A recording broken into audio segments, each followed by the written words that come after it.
Morning guys, hope you're all okay. I'm coming to you today. Basically I wanted to share with you how I do my boxes. Oh please excuse me. Just basically how I strip them down, prepare them, you know, all that sort of stuff.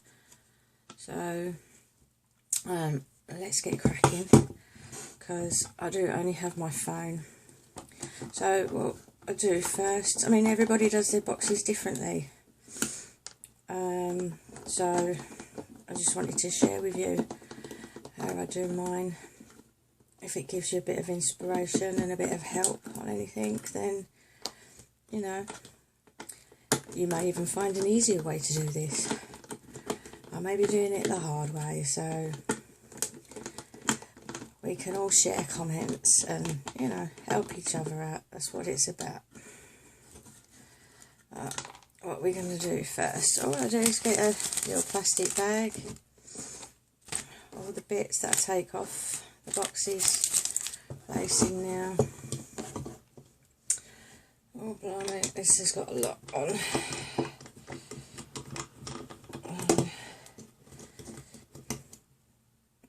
And these little screwdrivers, they're actually just little pop out ones like that. They come in a complete set like that. You get these in Homebase or any sort of hardware store. I do believe I've even seen them on eBay. You can get them for about £3, so they're not expensive, and they are really, really handy to do all these tiny little jewellery boxes with.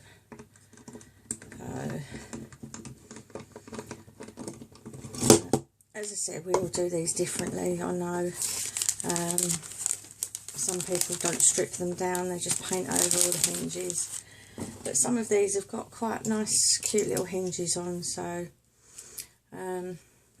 as you can see, this is from the works. Cost me £3. I think I ordered quite a few of these and other shaped boxes when they was doing a 10% off. So it's always worth looking online, because they always have sales. Grab them while you can, you know, while they're cheap and cheerful. Strip all these down, remove all the hinges, all the little bits and pieces. Obviously these little boxes are not too hard, they don't come with too many fixings, and so it's quite easy to know really where they all kind of go back together.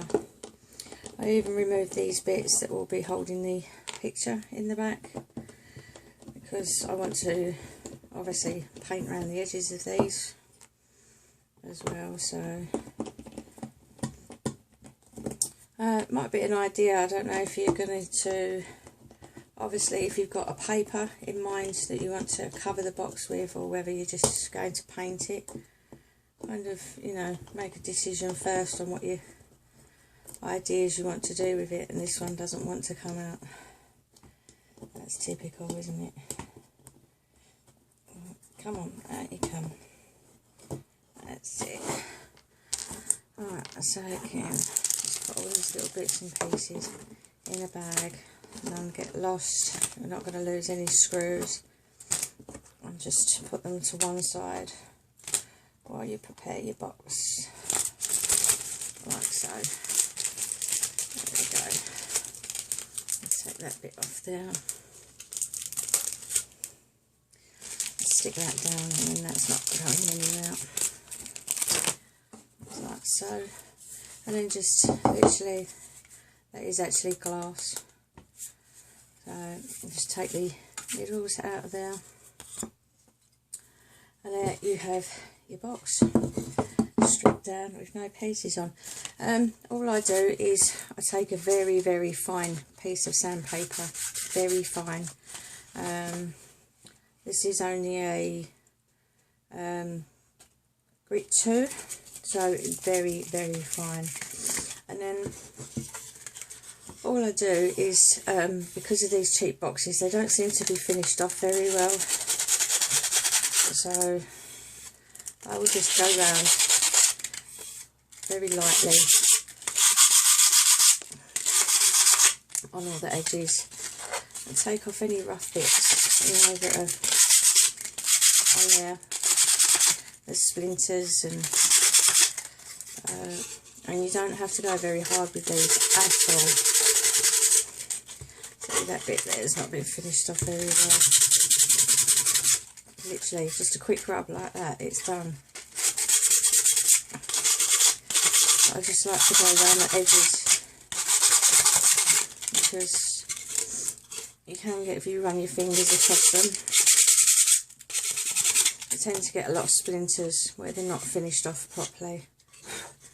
And I think a lot of these are made in machines as well, so you know, you kind of know they're not going to be done properly.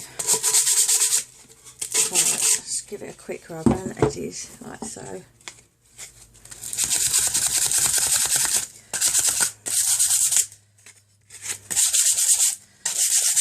I mean, I'm putting hardly any pressure on this whatsoever, but it just takes off the splinters. The last thing you want to do is give it to somebody all decorated and stuff, and then they go, oh my god, look at all the edges on that. You've gone through all the time and effort to paint that and decorate it and, you know, make it look beautiful, and all the edges are raw and not finished off properly.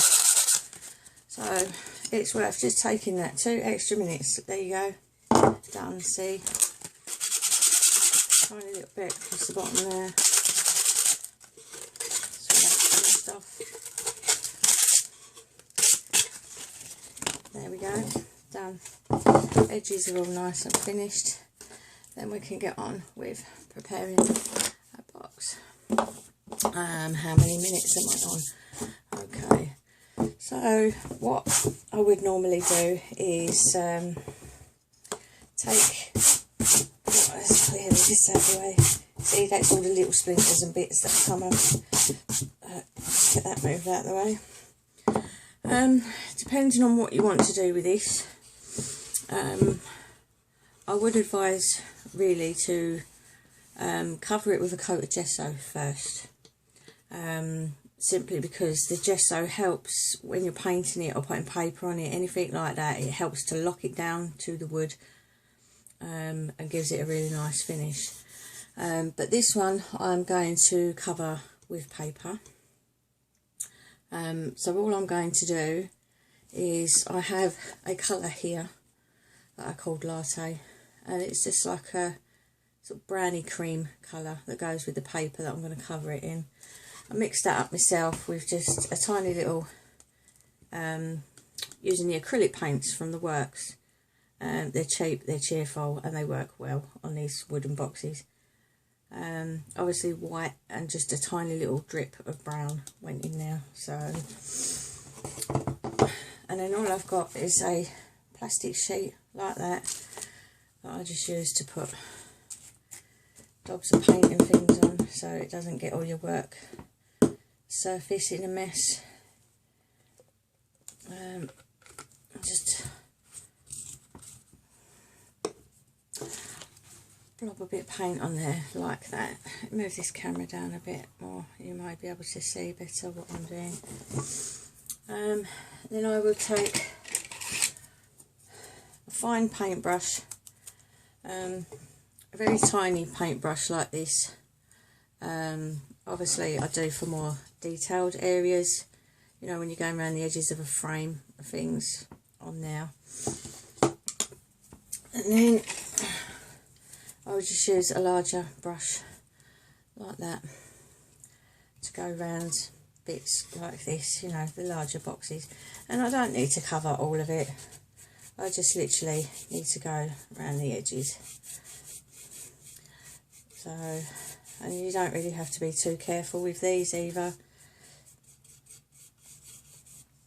I like them to look a bit sort of rough finished, because the style that I decorate mine in obviously are quite vintagey, and I like to give them a bit of extra texture. So, as I say, I hope you can see this, what I'm doing properly. just go all around the edges like that. So I don't know about the rest of you when all your kiddies went back to school, but my daughter went back this morning, and obviously having a lay-in for the last few weeks because they've been on holidays. I got up this morning, oh my God, I was absolutely freezing. You forget that, you know, getting up early in the mornings, it's cold, and yeah, we got up this morning. There was actually a frost here this morning when we got up, so time to start getting in the garden and looking after all the flowers, I suppose. But I must admit, it has been quite hectic. There's quite a lot of families that live on my block because I'm on an estate. And, you know, in the summer holidays, you expect it. You expect the noise from the children and stuff. But, oh my God. Most days you feel like just leaning out the window and going, shut up, because of the noise. I understand kids make a noise, but to be running up and down and just screaming at the top of your lungs all the time, I mean, come on, is it really necessary? Perhaps it's just me. Perhaps I'm just getting old. But still, I can't say I won't miss it. I will be enjoying the peace and quiet now they've gone back to school. So, there we go. So just around the edges like that. Obviously a little bit across the top here. It would be better to use a little brush for that actually. Get some paint on there. I don't even know if you can see this colour properly that I'm putting on here.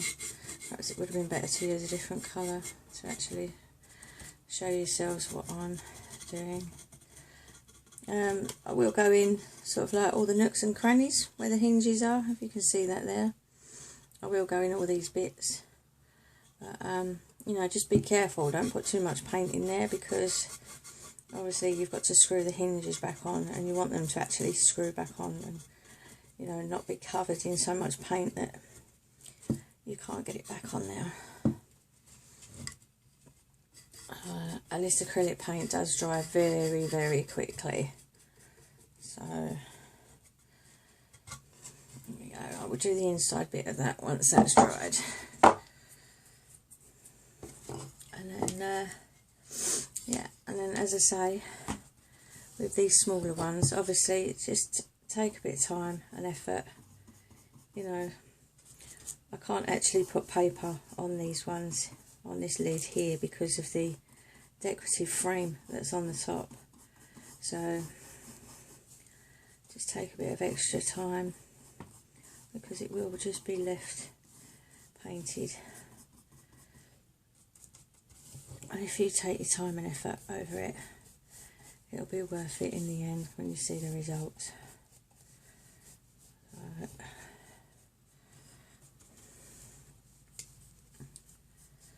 I hope you can see this properly, what I'm doing here. It's so hard to, you know, kind of see what I'm doing and be able to show yourselves as well at the same time.